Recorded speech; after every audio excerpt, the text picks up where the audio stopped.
Necessity تھی کہ یہ ہونے چاہیے. آپ نے کر کے دیکھ لیا. آپ نے کوئی زیادہ بڑی ڈیمانڈ تو رکھی نہیں تھی. آپ نے 1 پوائنٹ ایجنڈا رکھا تھا کہ بھئی آپ ان کو کنٹرول کریں, which they refused. انہوں نے کہا ہم نہیں کر سکتے, تو بات ختم ہو گئی.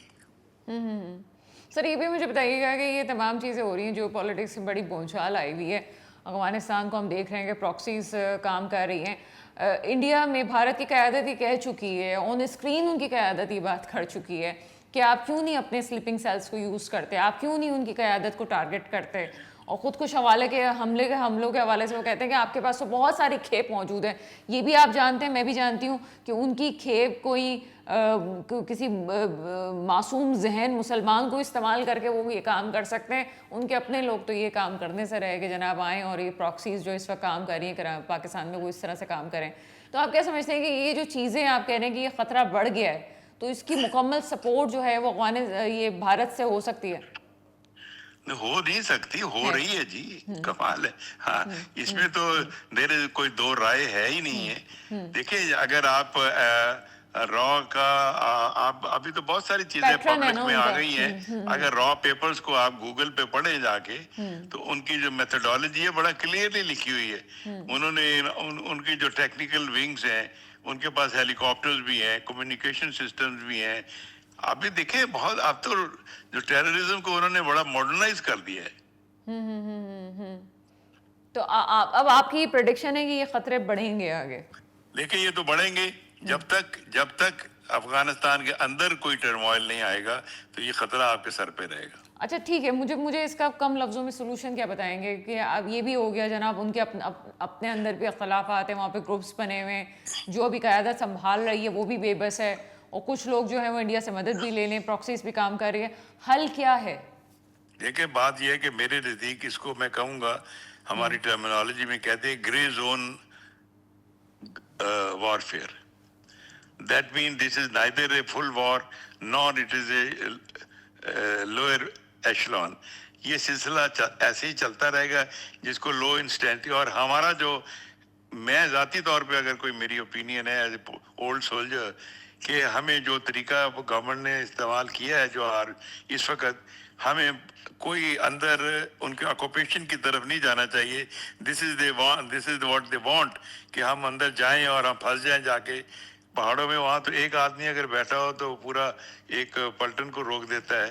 تو ہمیں یہ جو ہے کمبینیشن آف جو intelligence based operations, combination of air and intelligence based operations and combination of diplomacy, اس کو لے کے چلتے رہنا چاہیے. اور یہ چلتا رہے گا جب تک افغانستان کے اندر کوئی اسٹیبلٹی نہیں آتی, تو ہمیں یہ پرابلم رہے گا.